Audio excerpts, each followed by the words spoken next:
Graça e paz a todos. Eu queria pedir, eu sou o pastor Gilberto Rebouças e nós estamos para mais uma aula do ESTAD. O ESTAD é o Seminário Teológico à Distância. O nosso método é o EAD, é o Ensino à Distância. Eu sou o pastor Gilberto Rebouças, coordenador e professor do curso. Então, sejam bem-vindos a mais uma aula do ESTAD. Hoje nós estaremos estudando sobre a fé. É algo que todos nós precisamos. E se você está em sintonia conosco, dá aí o teu ok, porque hoje, durante as transmissões que eu fiz, Deus abençoe Priscila. Deus abençoe, seja muito bem-vinda. Deus abençoe sua família. Então nós estamos no Seminário de Educação Teológica à Distância, onde qualquer pessoa pode estudar de forma acadêmica e também com muita espiritualidade a fé. Deus abençoe a todos. Já estou vendo a Fernanda ali. Deus abençoe a Fernanda. Deus abençoe a todos. Nós hoje vamos estudar dentro da doutrina da salvação, a fé. Abra comigo a sua Bíblia, por favor. Nosso irmão Teixeira, Deus abençoe, irmão. Deus abençoe. É muita alegria nossa ter o irmão matriculado nesse curso. E dizer a todos que querem se matricular que eu já coloquei aí o e-mail. Deus abençoe Fernanda, Deus abençoe sua casa, sua família, Deus abençoe sua vida, e é um prazer tê-la aqui. Eu vi a Priscila aí, Deus abençoe. É para isso que nós existimos, para abençoar a vida do próximo. Então, esse seminário a pessoa pode se matricular mandando uma mensagem para o Zap que eu coloquei aí, o WhatsApp. Se estiver fora do Brasil, como nós temos pessoas que assistem de Portugal, de Bruxelas, da África. Então, se você está fora do Brasil, bota 55, que é o código do Brasil, mais 55, 85, que é o código de Fortaleza, aí todo número agora tem um 9 na frente, aí você coloca 9203-7604. Então esse seminário foi pensado para pessoas que querem estudar, mas que moram longe, mas que trabalho não dá tempo, mas que vivem uma vida corrida e que precisam estudar em casa, não podem estar, têm filhos, precisam estudar a palavra de Deus de forma séria, mas não podem sair de casa e estar dentro de uma faculdade de teologia, estudando de 7 às 10. Então, é para você. E você pode mandar a mensagem do WhatsApp para 9203-7604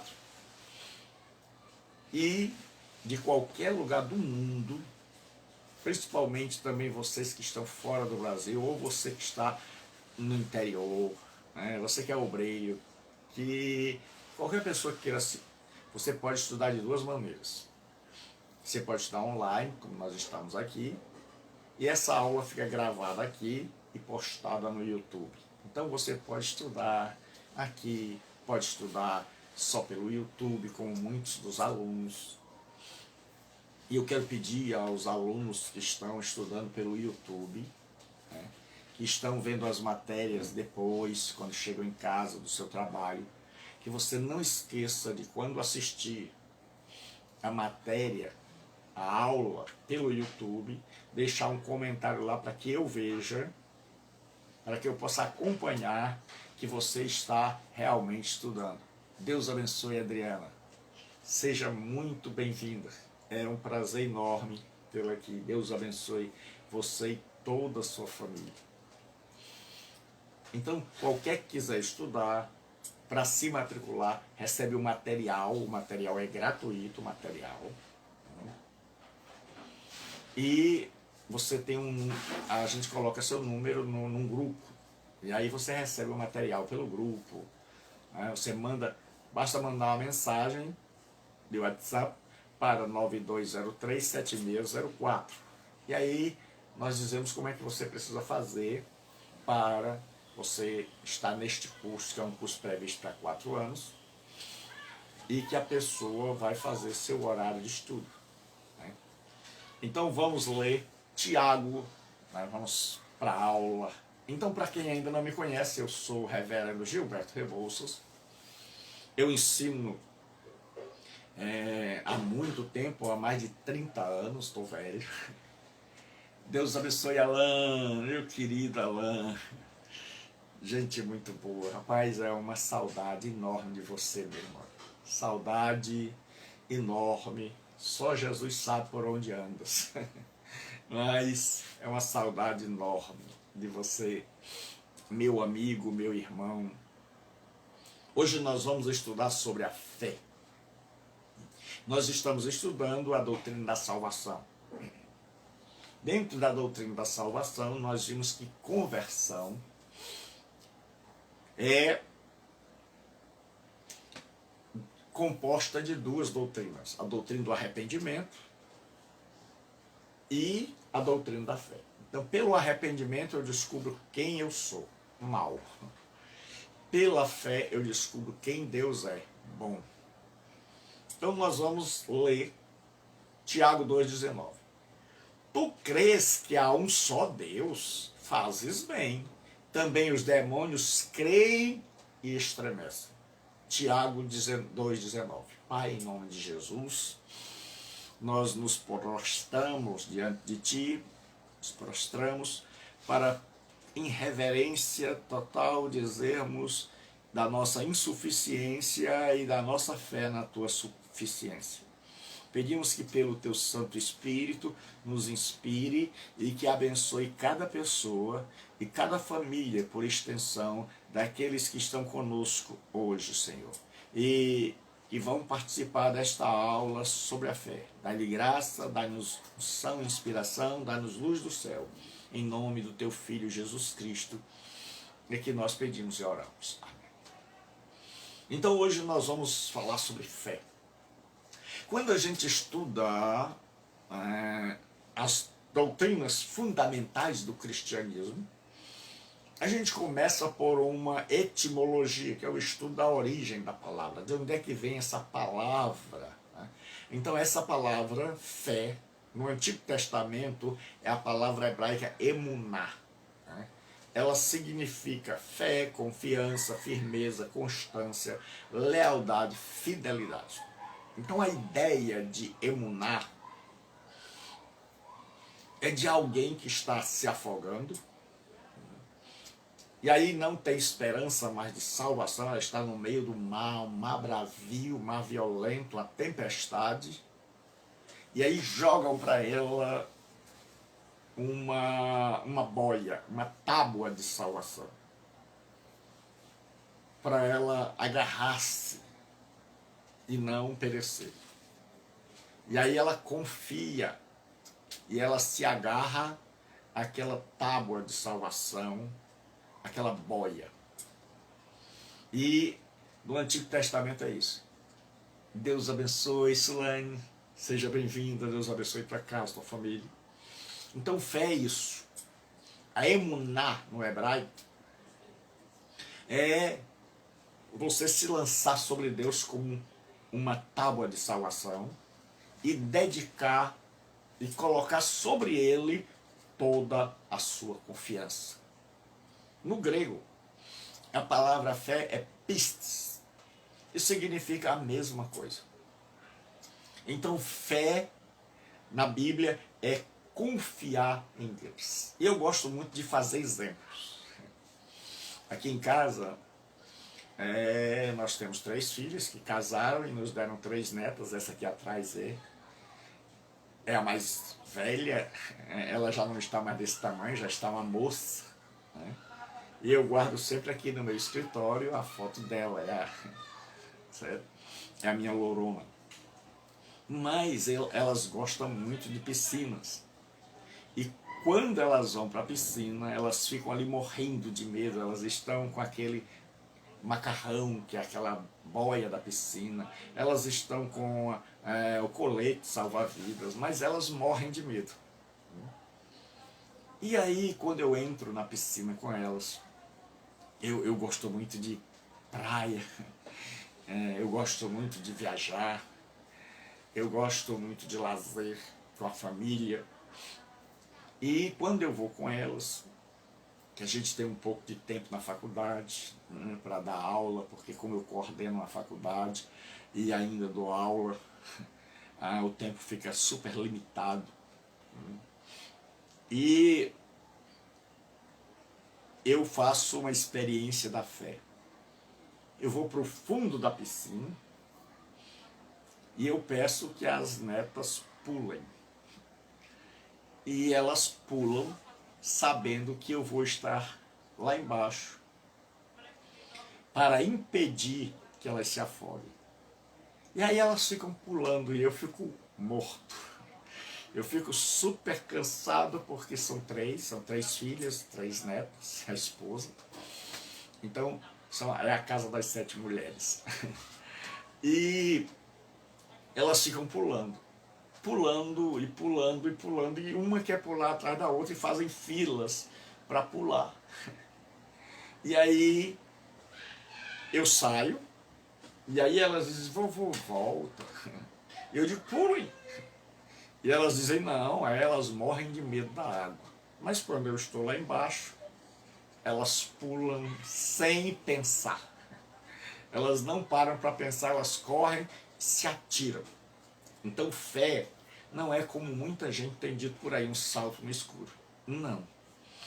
Fé é você se lançar e saber que Deus está dentro da piscina e que Ele não vai deixar você morrer afogado. Fé é você jogar sua confiança em Deus. Mas, para as minhas netas pularem, elas têm que saber quem eu sou. Elas têm que me conhecer e elas têm que acreditar que eu não vou deixá-las se afogar. Assim é com Deus.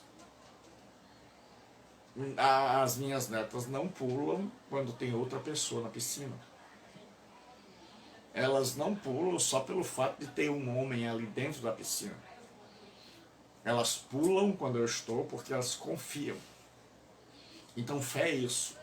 É lançar a sua confiança em Deus. É se jogar, mas sabendo que há um Pai, que há um Deus lá embaixo que vai aparar, que vai sustentar, que vai te segurar. Por isso, a fé, ela é aumentada à medida em que nós conhecemos a Deus.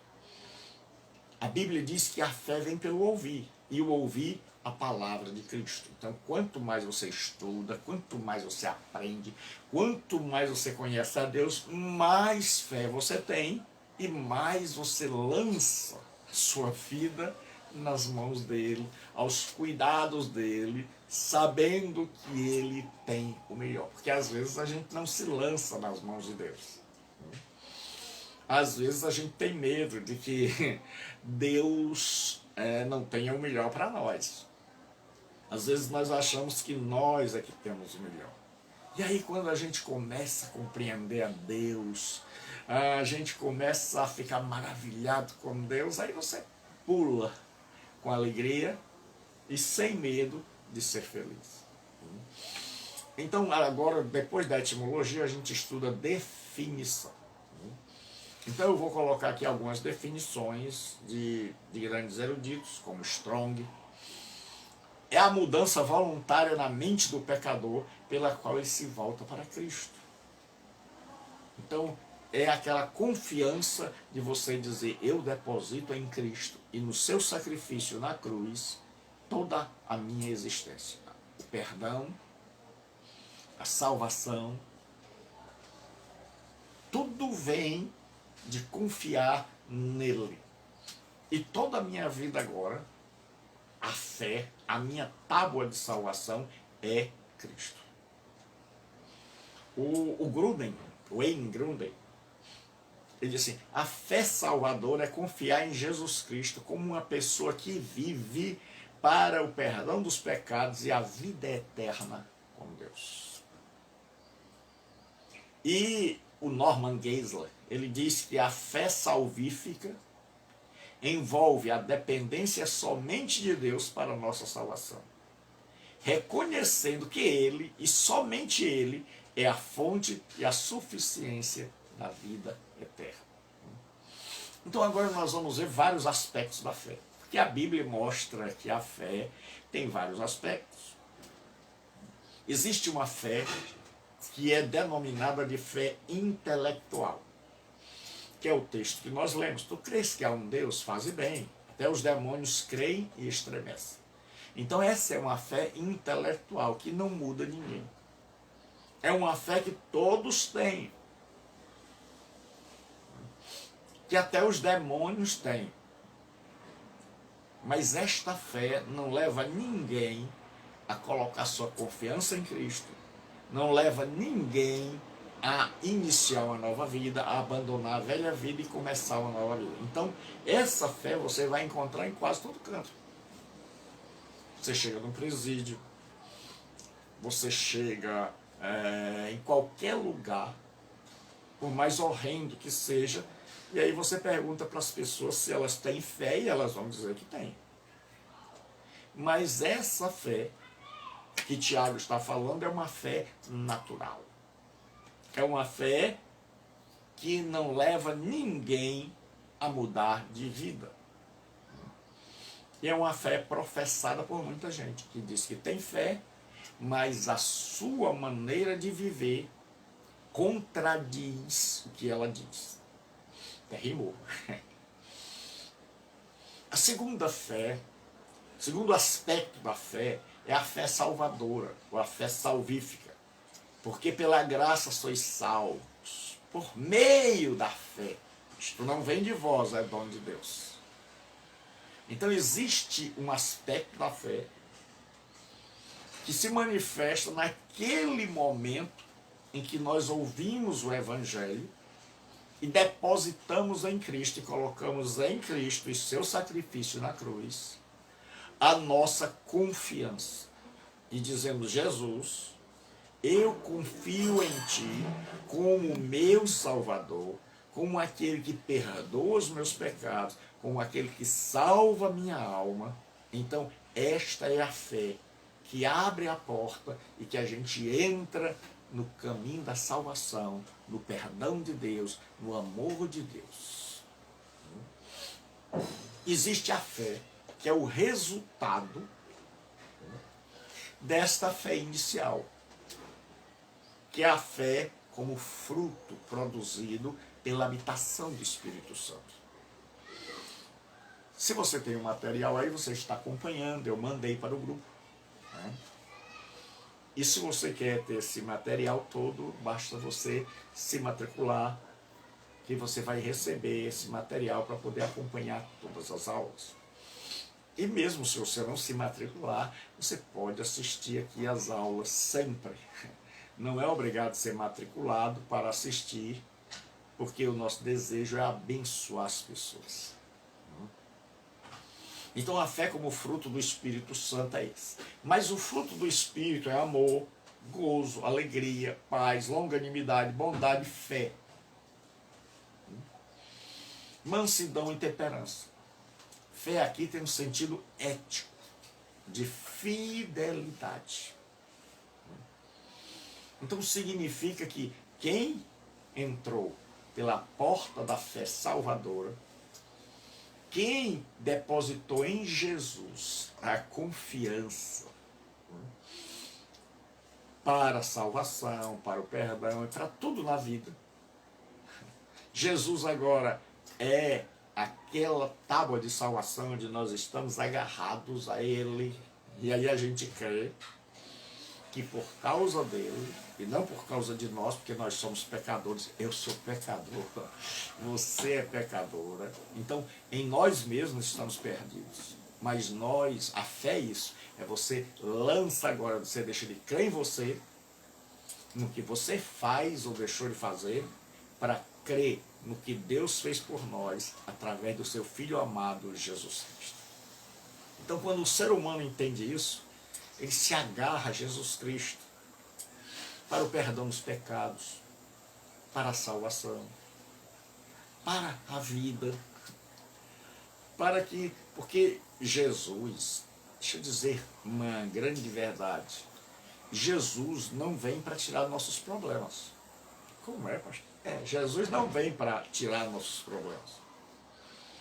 Muita gente acha que se você se tornar cristão, você não vai ter mais problemas. Isso não é verdade. Agora, Jesus vem para estar conosco na hora dos problemas, para nos dar força, maturidade, para que a gente enfrente as lutas da vida e triunfe sobre elas e saiamos ainda mais forte, mais abençoado. Hélio, Deus te abençoe. Então existe a fé que é fruto do Espírito. Então quando você lança sua fé em Jesus Cristo para a salvação, o Espírito Santo vem habitar no seu coração. E uma vez habitado pelo Espírito, o Espírito Santo começa a produzir fidelidade. O Espírito Santo começa a agir em nós para que a gente possa responder ao amor de Deus em fidelidade. Então a gente se torna, Jesus disse que você conhece uma árvore pelo fruto. Então se alguém é habitado pelo Espírito Santo, esse alguém vai manifestar a confiança em Jesus Cristo. Então é como se, não sei se você já viu, já deve ter visto, aquela pessoa que está numa espécie de esqui aquático, e aí tem uma lancha puxando. E aí ele sai fazendo acrobacias, enquanto a lancha está puxando. Se a lancha parar, ele afunda. Então, Jesus é mais do que aquela lancha. Ele sai puxando a gente, e aí a gente atropela todo o mal que vier no meio do caminho, porque a gente está confiando nele, e a gente sabe que enquanto ele puxar, nós não afundamos. E ele nunca deixa de puxar, ele nunca para a lancha. Quando a gente deposita a fé nele, ele puxa até que a gente chegue na presença de Deus. Então existe a fé como fruto, que é a evidência, é a fidelidade. Existe a fé como um dom do Espírito. Esta é uma fé sobrenatural. Em 1 Coríntios 12, 9 diz assim: e a outro pelo mesmo Espírito a fé. E a outro pelo mesmo Espírito dons de curar. Então essa fé aqui é uma fé miraculosa. É aquela fé que Pedro diz: levanta e anda. É uma fé que nem todos têm. E existe a fé como doutrina apostólica, como conjunto de crenças cristãs. Então, Judas, que não é o Judas Iscariotes, mas é o Judas, irmão de Jesus, ele diz assim: amados, procurando eu escrever-vos com toda a diligência acerca da salvação comum, tive por necessidade escrever-vos e exortar-vos a batalhar pela fé que uma vez foi dada aos santos. Santos aqui não diz respeito aos santos, como as pessoas os veem hoje, os percebem. Mas santo aqui tem o sentido de cristão. Era a maneira como os cristãos eram chamados, porque santo significa alguém separado.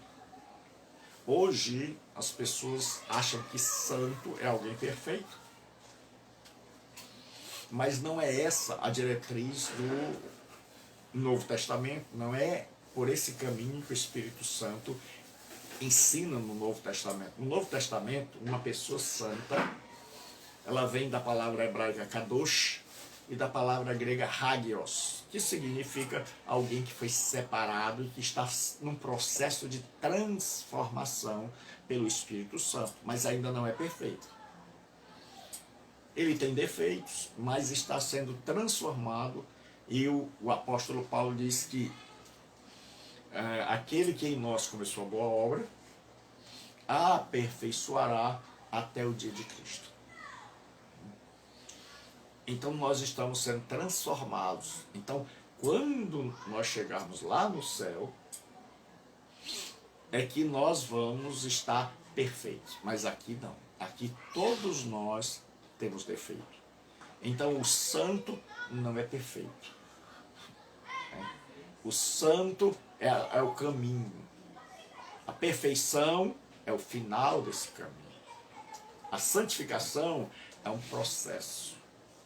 A perfeição é o final desse processo. A santificação é você que está construindo. Vera Lúcia, Deus abençoe. A santificação é você estar construindo uma casa. A perfeição é quando você entrega ela na chave. Perfeição, santificação, somos nós aqui, sendo transformados, modelados, mudados pelo Espírito Santo.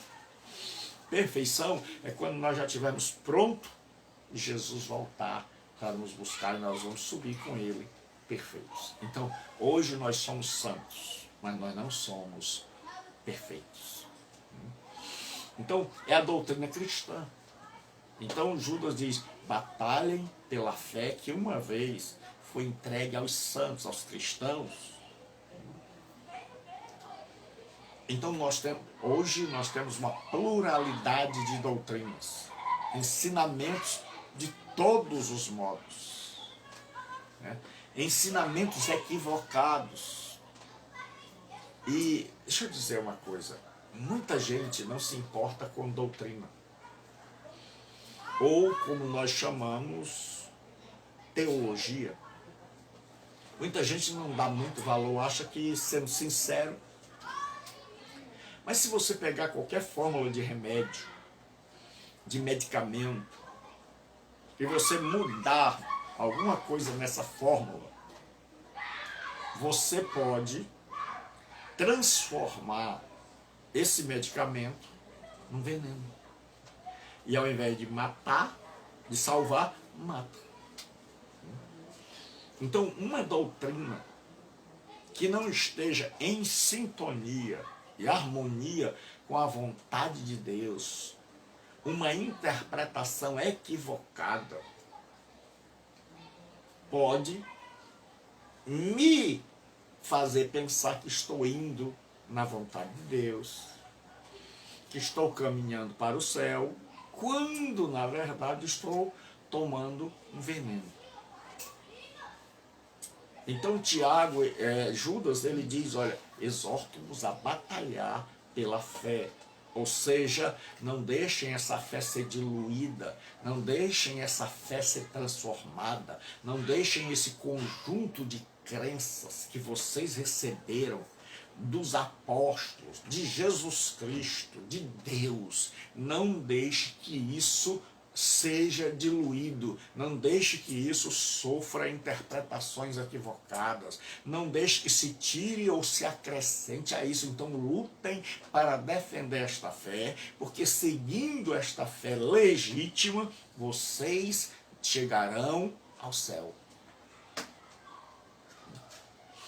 Porque a doutrina é como um mapa, ela nos conduz para chegarmos lá. Mas se você pegar o mapa e você fizer alguns riscos a mais, a pessoa vai se perder. Assim é a importância da teologia. É eu saber, rapaz, qual é o caminho. O que é fé? O que é perfeição? Muita gente se contenta com o cristianismo superficial. E aí ele não quer se aprofundar, ele não quer conhecer a Deus de verdade. Então, ele corre um grande risco de estar indo pelo caminho errado, pensando que está contando com a aprovação de Deus. Então diz assim a Bíblia, e crescia a palavra de Deus, significa que muita gente estava ouvindo, e em Jerusalém se multiplicava o número dos discípulos. Discípulo é aquele que segue a Jesus, aquele que se torna convertido. E grande parte dos sacerdotes obedeciam à fé. Ou seja, até muitos sacerdotes deixavam as crenças do judaísmo para abraçarem a fé cristã. Então, muitos sacerdotes obedeciam à fé. Dizer que um sacerdote não tinha fé, porque a palavra fé, ela pode ser usada no sentido subjetivo ou no sentido objetivo.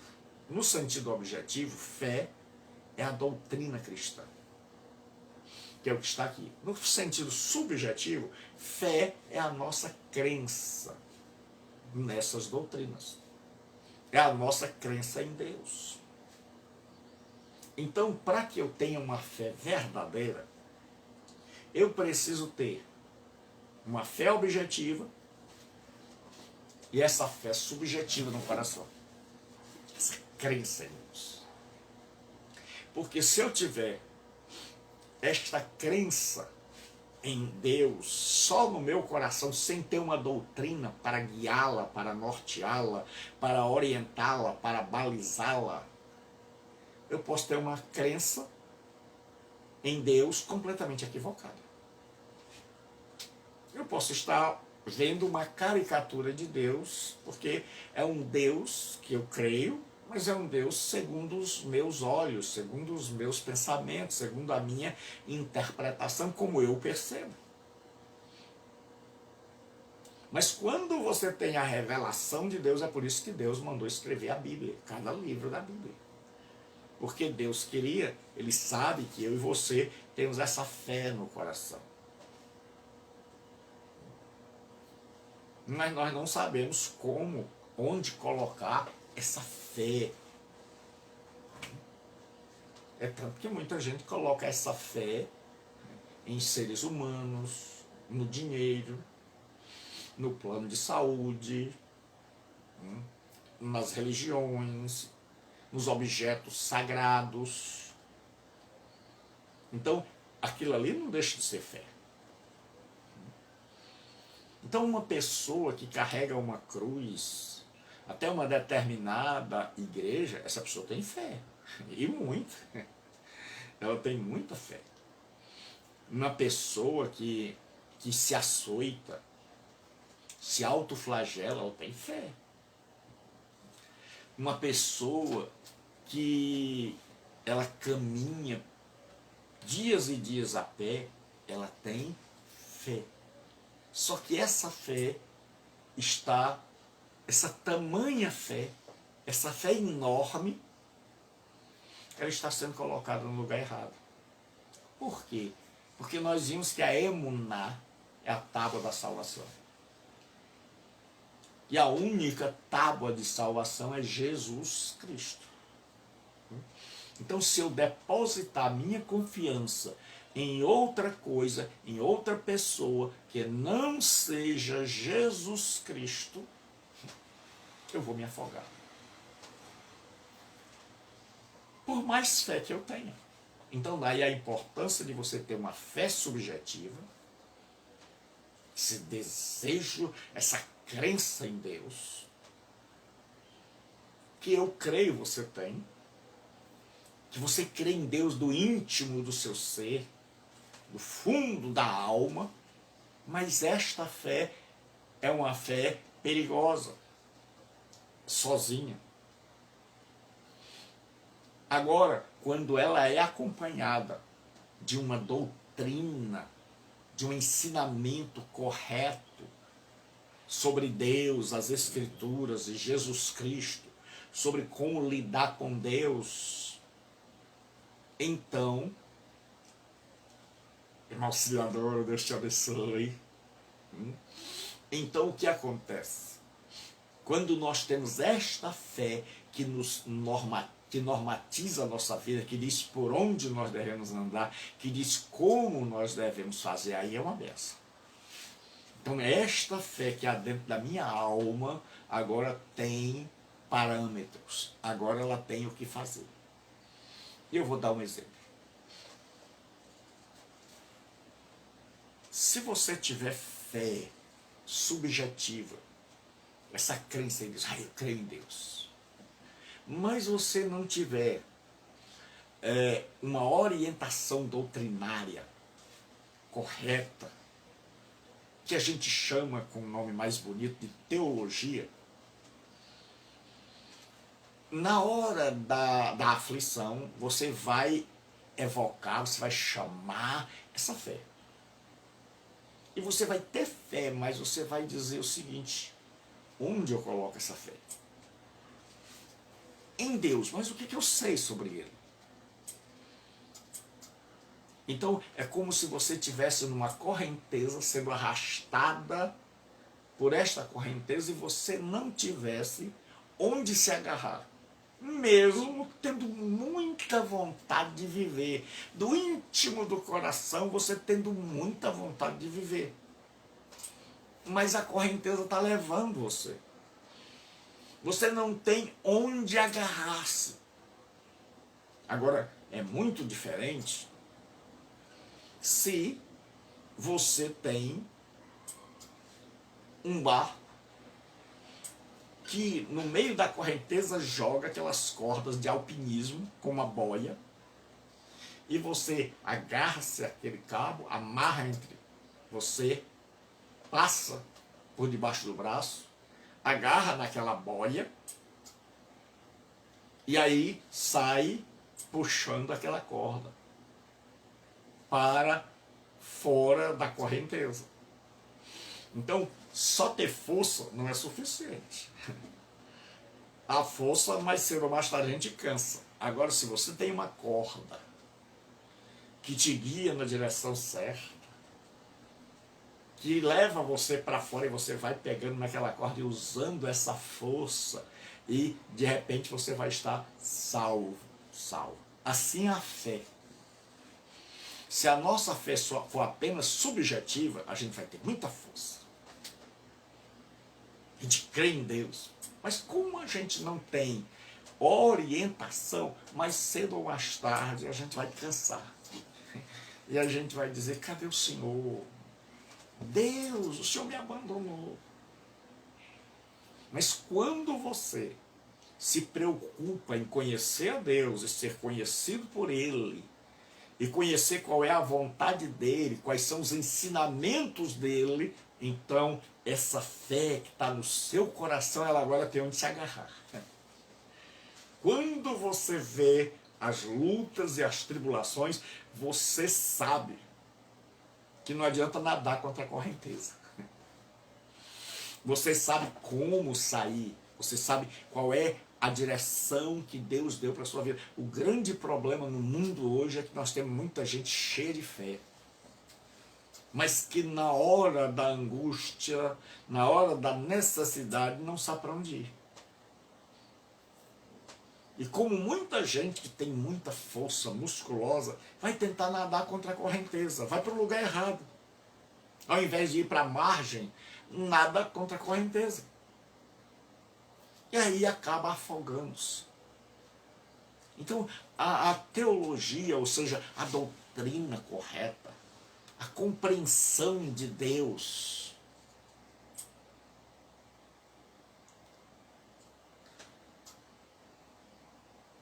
não. Certo? Então, a compreensão de Deus, ela é a doutrina objetiva. Deixa eu tentar responder com mais clareza. Então, todos nós temos fé. Mas a fé tem vários aspectos, como eu já disse aqui. Então, existe aquela fé da cabeça, que é chamada de fé natural. Até os demônios creem, todo mundo crê em Deus, mas quando você diz assim, você obedece a Deus, você procura andar com Deus, aí você percebe que aquela fé era uma fé apenas da cabeça. Existe a fé que é a fé daquele dia em que você se encontrou com Cristo. É como aquele dia em que o namorado, o homem, encontra a mulher da sua vida. É como o dia em que a mulher encontra o seu príncipe encantado. Então Jesus é esse ser que tem um dia onde ele se revela a nós, nós olhamos para ele, o conhecemos, alguém falou dele para nós, ele se revela a nós e nós nos apaixonamos. E nós o amamos. E nós fazemos dele o Senhor da nossa vida, aquele que é digno de fé. E uma vez que nós nos encontramos com Jesus, foi só o começo da caminhada. Nós entramos como que por uma porta que nos leva ao caminho de Deus, que no final desse caminho tem o céu nos esperando. E aí a gente vai nessa trajetória. E nessa trajetória, quando a gente entra pela fé, deposita a nossa fé em Jesus Cristo, por ter se encontrado com Ele, porque deixa eu dizer uma coisa, Deus não tem netos, Deus só tem filhos. Ninguém é de Deus desde que nasceu. Todos nós temos que exercer fé pessoal. Não é porque a pessoa nasceu em um lar cristão que ela é cristã. Nós só nos tornamos cristãos quando nós exercemos fé pessoal em Jesus Cristo, nosso Senhor. Deus não tem netos. Filho de peixe é peixinho, filho de crente não é crentinho.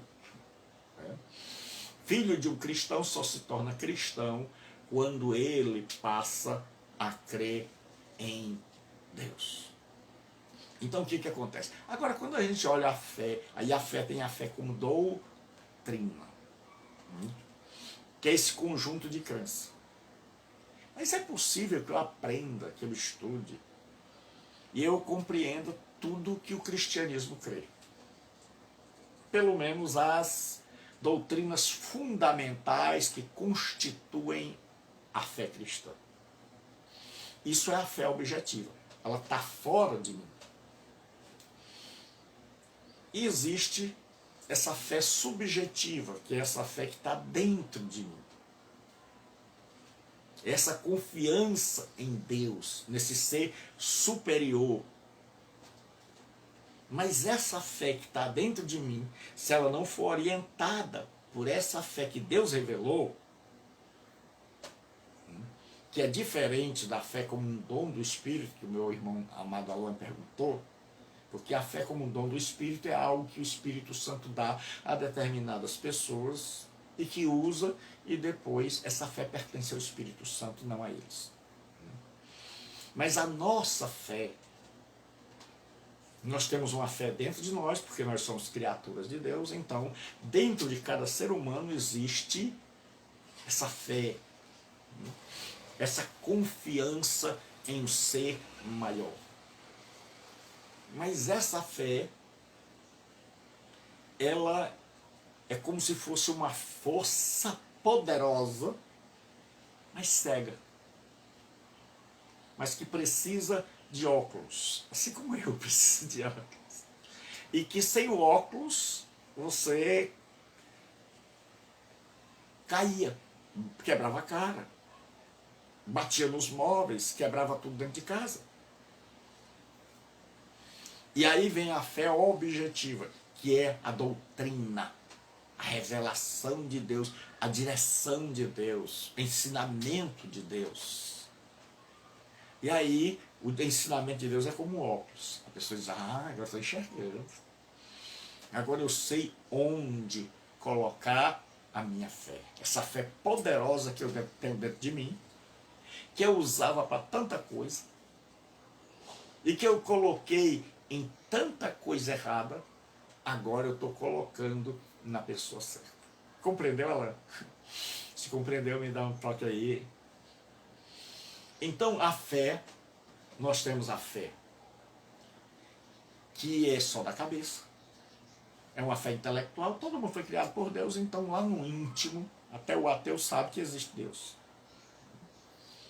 Mas essa fé não leva ninguém a mudar. Tem a fé salvadora, que é aquela fé do dia que você encontrou a Jesus Cristo. Se você ainda não passou por esse dia, você precisa experimentar. É o dia em que você começa.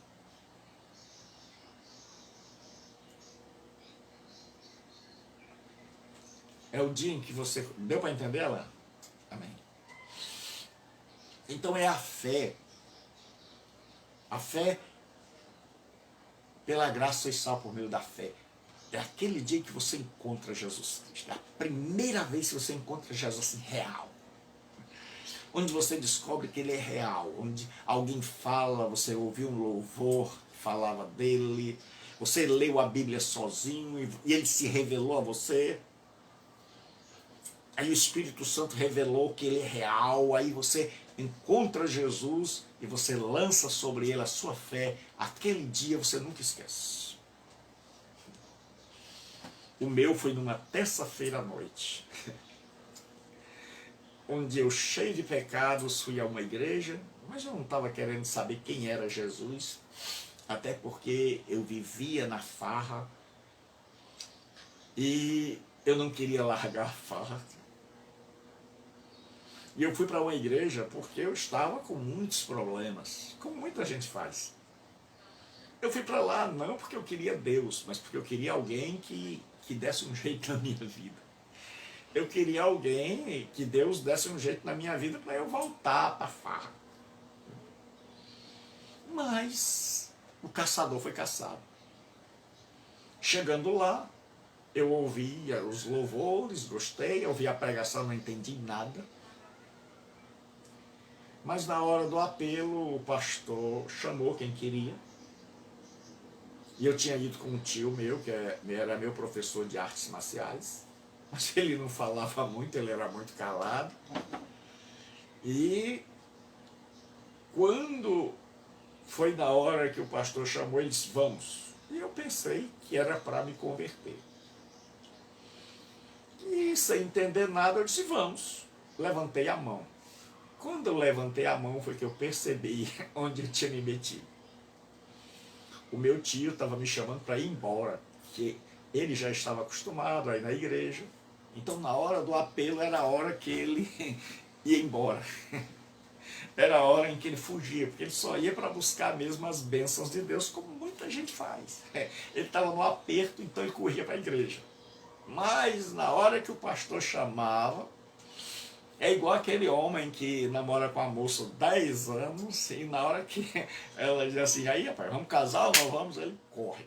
Então todas as vezes que fala de casamento, ele foge, ele passa mal, ele desmaia, ele não quer casar, ele quer namorar, mas casar não. Então o meu tio era daquele jeito. E aí o que acontece? Eu sem saber, e o pastor chamando, e ele indo embora, e eu olhava para frente, para o pastor, e eu em pé, e olhava para trás, vendo ele ir embora. Mas eu já tinha levantado a mão, fui na frente sem saber de nada. E crendo que eu estava numa enrascada. Mas quando o pastor terminou a oração, algo aconteceu. Um milagre aconteceu. Dentro de mim aconteceu alguma coisa. Eu não sabia o que era. Mas aconteceu algo que mudou a minha existência. Naquela terça-feira à noite, quando o pastor acabou de pregar, eu fiquei pensando, eu fiz algo muito importante. Eu fiz algo de alta responsabilidade. Isso eu tinha a convicção de que eu tinha feito algo muito sério. Mas eu não sabia o que era. Era a minha fé subjetiva. A minha fé me dizia, você entregou sua vida a Cristo. Você encontrou com Cristo numa terça-feira à noite. Jesus revelou-se a você hoje. E eu disse, Jesus, eu não te conheço. Não foi para isso que eu vim aqui. Mas agora, Jesus, eu vou voltar, e voltar, e voltar, porque eu quero te conhecer. E até hoje estou voltando. Isso eu fiz com 20 e poucos anos, eu tenho 57 hoje. E nunca me arrependi. Como diz Oséias de Paula, das muitas coisas que eu já fiz, de muitas delas me arrependi. Mas houve uma especial, foi a mais bela que eu já fiz. Em aceitar Jesus, sinceramente foi a melhor coisa que eu já fiz. Ele mudou minha vida. Daquele dia em diante, começou um processo de transformação, que está até hoje. Eu ainda tenho muita coisa para ser transformada, ainda tenho muito defeito. Porque Deus não é mágico, não faz assim. Deus vai transformando a gente dia após dia. E tem horas que a gente baldeia os planos de Deus e a gente está lá, subiu 1000 degraus, e aí a gente dá uma derrapada, escorrega, cai escada abaixo, Deus segura, a gente não morre, aí Deus coloca a gente de pé, a gente começa a subida de novo. Aí estava tão longe, mas Deus não desiste de mim, Deus não desiste de você, e a gente começa a subir de novo. Aí tem horas que a gente quer cair, Deus segura, Deus diz, rapaz, já tô cá. Tem hora que a gente sobe 10 degraus, volta 20. E aí Deus segura e diz, calma. Continue a caminhada e a gente vai. E assim, um dia, com a ajuda de Deus e com a fé nele, nós vamos confiar. Então, à medida em que eu fui voltando para a igreja, eu fui compreendendo, eu fui tendo vontade de estudar. Eu comprei uma Bíblia, eu comecei a ler o Novo Testamento. Aí, com o passar do tempo, o pastor começava a pregar, eu dizia, quer ver como ele vai dizer isso? Eu começava a ficar feliz. Aí eu não estava mais, engraçado, ninguém estava me proibindo mais de beber, ninguém estava me proibindo de adulterar, ninguém estava me proibindo de me prostituir. Eu vivia na farra, mas de repente tudo isso perdeu o valor.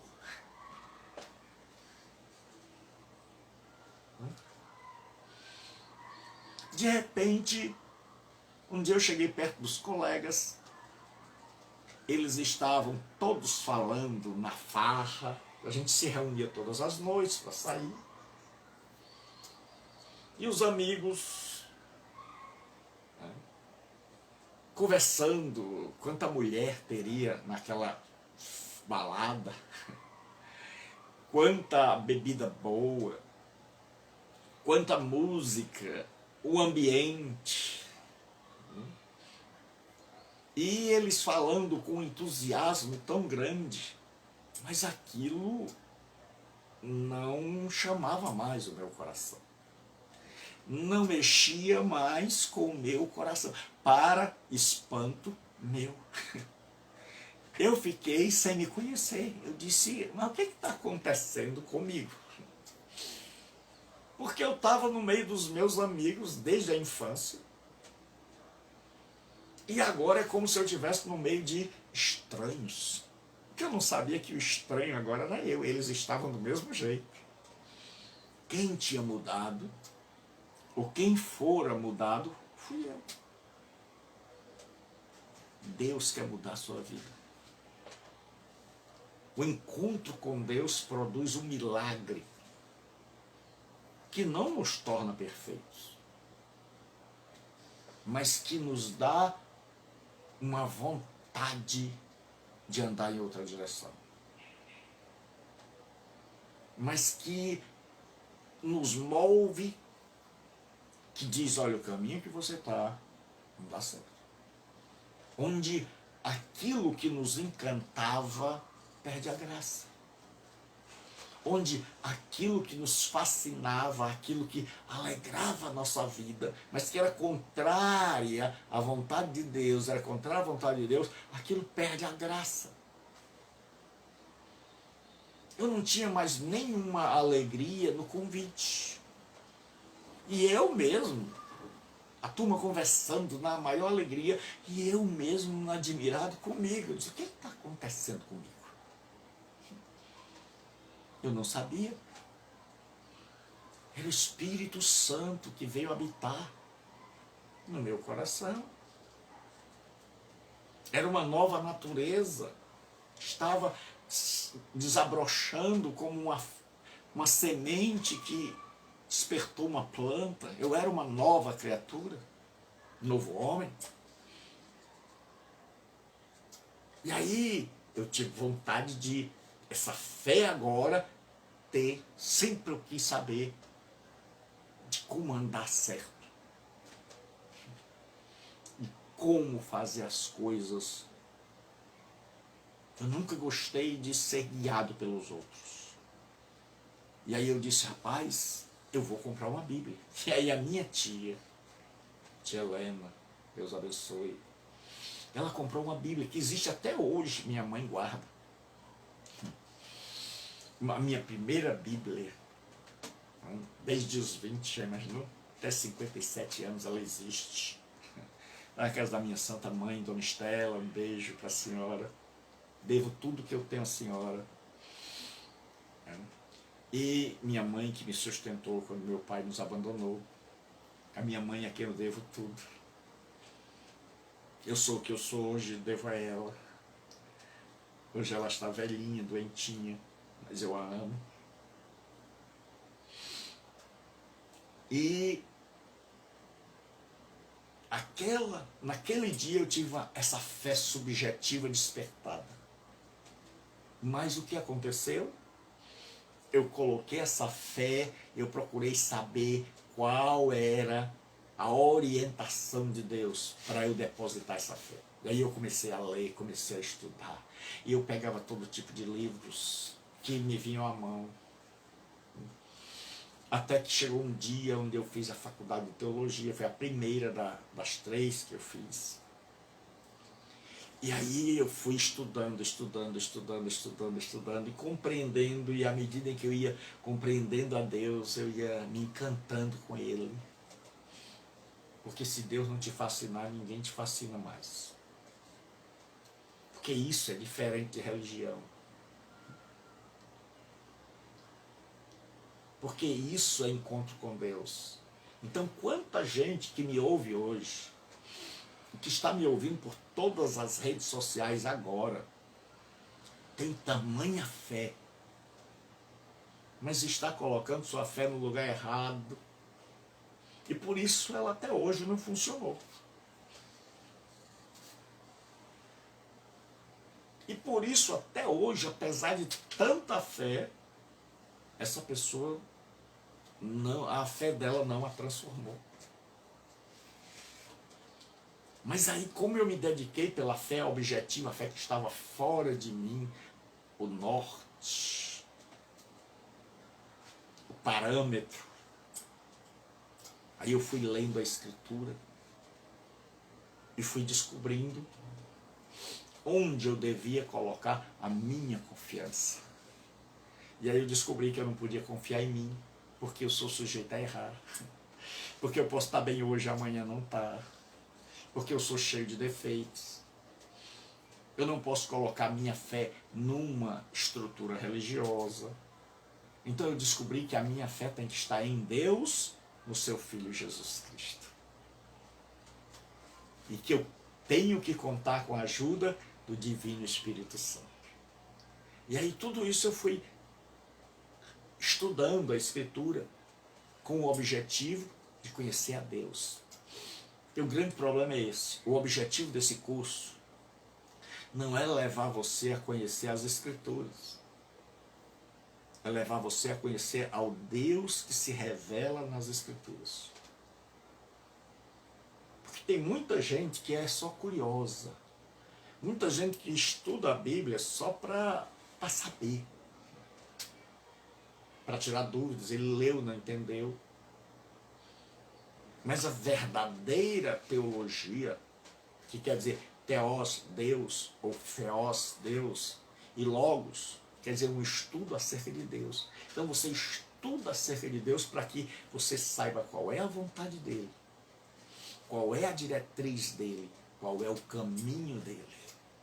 E aí a gente descobre que só essa fé aqui de dentro não é suficiente. Se eu tivesse tido só aquela fé que estava dentro de mim e que foi despertada um dia, mas eu não tivesse procurado compreender a Deus, conhecê-lo, há muito tempo eu estaria já hoje afastado de Deus. Teria errado o caminho, teria entrado na estrada errada,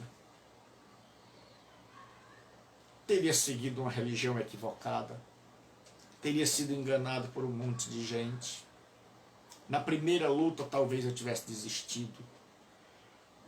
No primeiro problema talvez eu não tivesse compreendido a Deus nem sua vontade.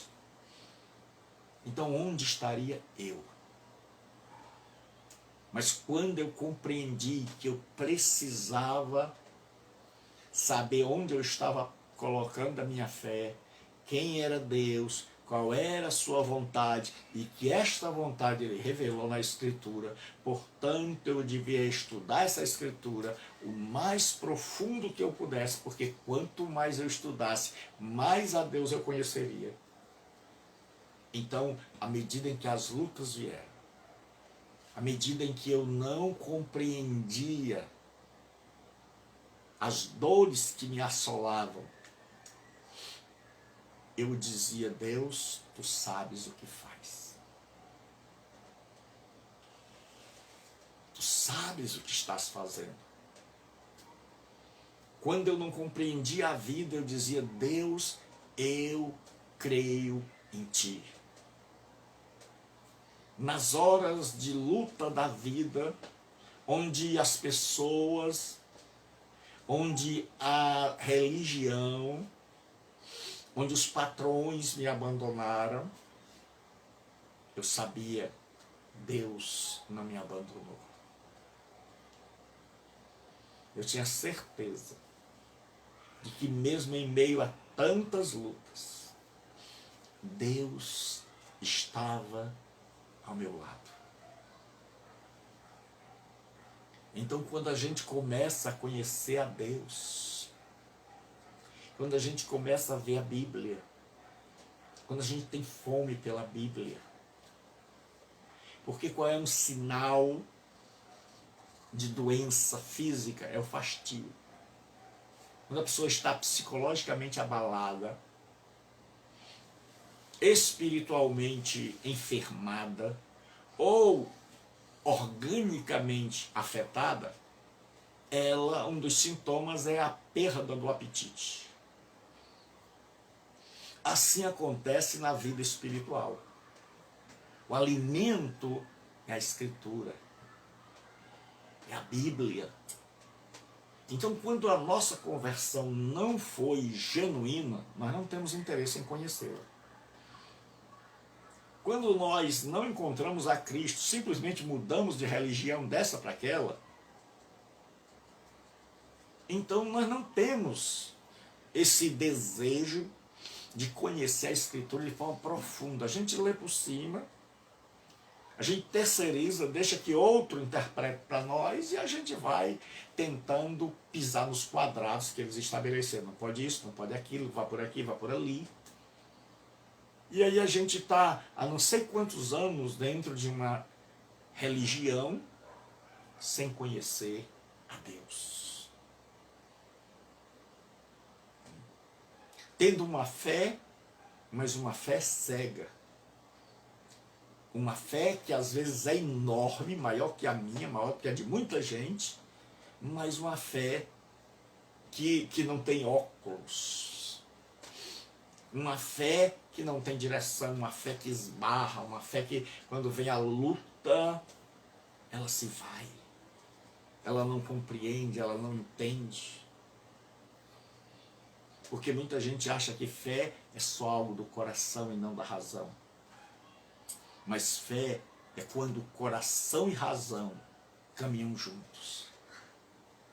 É quando você deposita em Deus a sua confiança.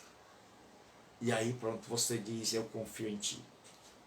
E na hora da dificuldade, na hora da dor, você diz, tu sabes o que fazes. Eu não compreendo. Deixa eu terminar essa aula com este exemplo. A vida não foi feita para ser entendida, foi feita para ser crida. Se você tentar entender a vida, você vai surtar, você vai enlouquecer, você vai pirar. Porque você vai ver muita gente má, aparentemente se dando bem. Porque você vai ver a maldade, parece que ela está ganhando. E você vai ver que muitas vezes as pessoas boas, pessoas que procuram viver honestamente, que estão na pior, só levam chumbo.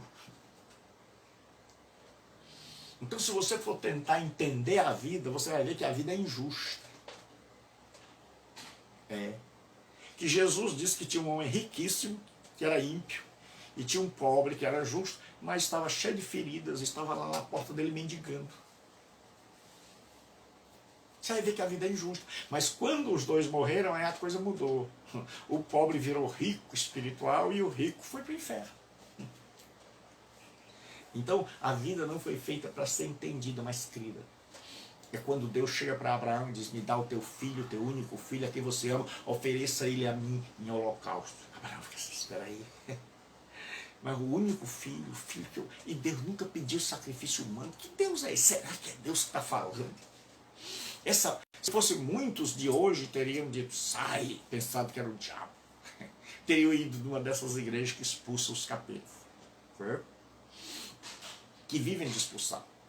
Porque expulsar demônio, todo pastor expulsa. Agora, o que acontece? Abraão sabia o seguinte, olha, eu não estou entendendo nada. Agora Deus me deixou numa situação de que entender, nunca ele pediu sacrifício humano.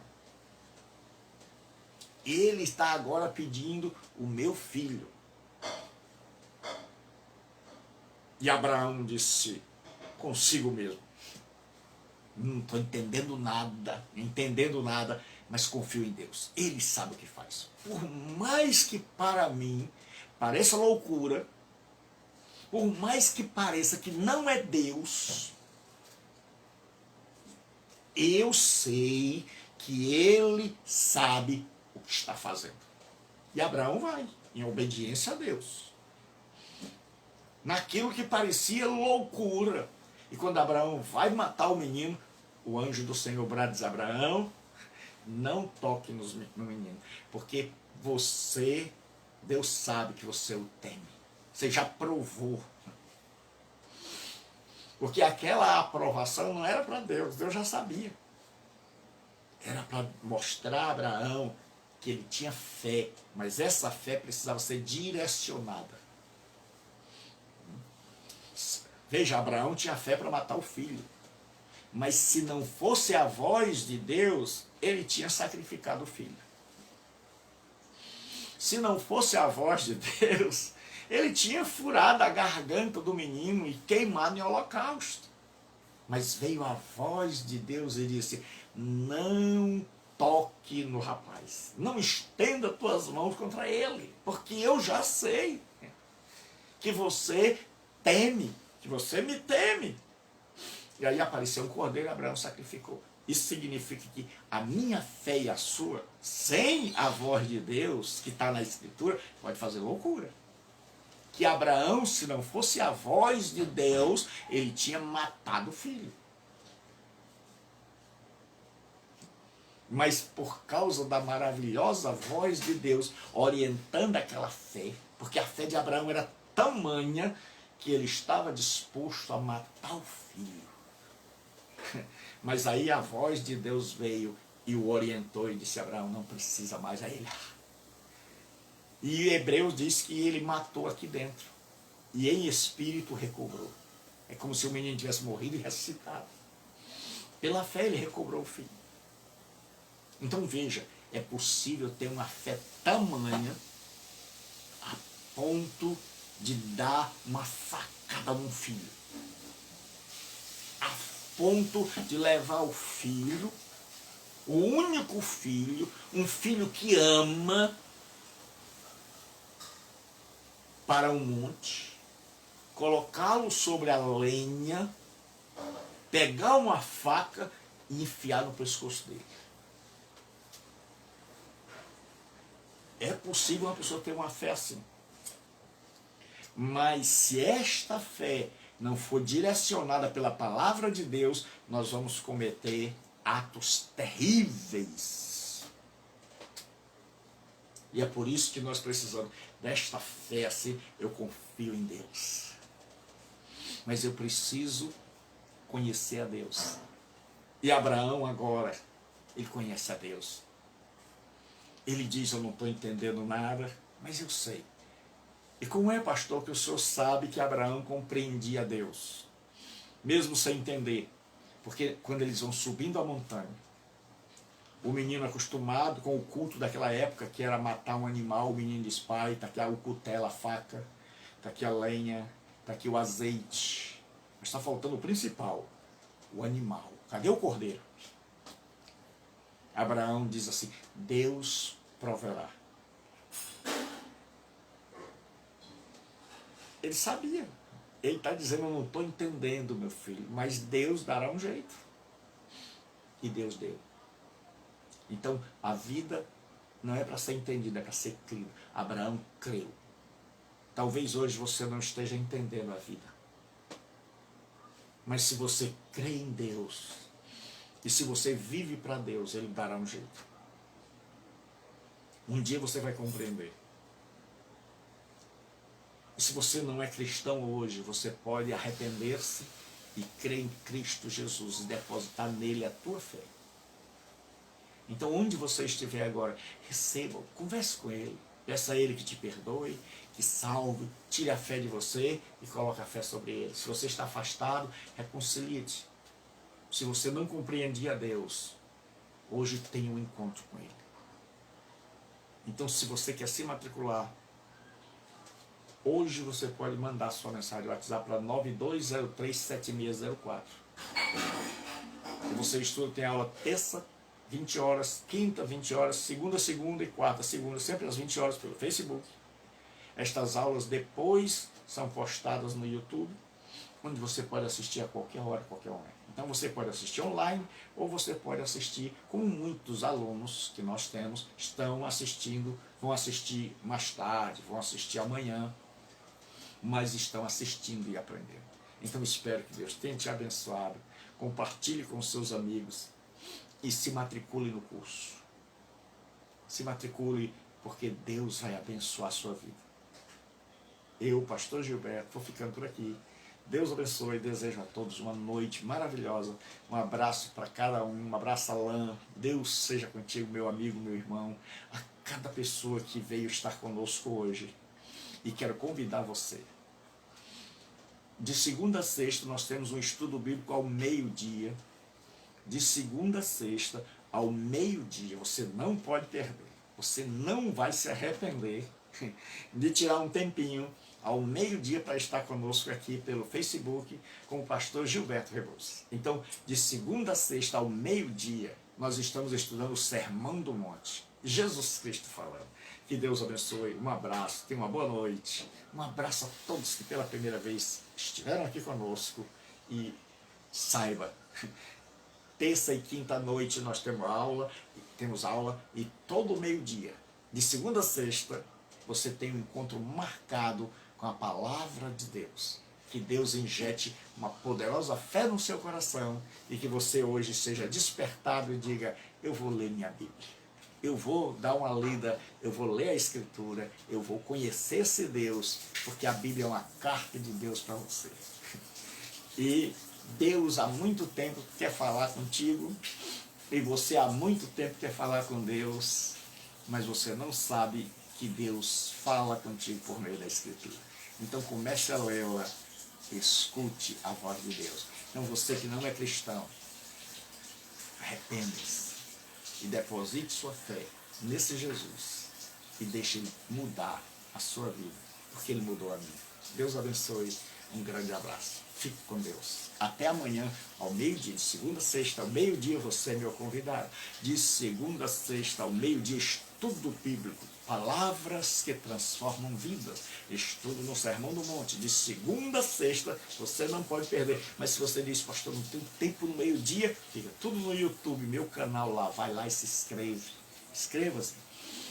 Gilberto Rebouças, tudo minúsculo. Você escreve no YouTube, você entra no YouTube, escreve tudo minúsculo. Gilberto Rebouças. Você vai encontrar o meu canal e você vai encontrar quanta coisa boa.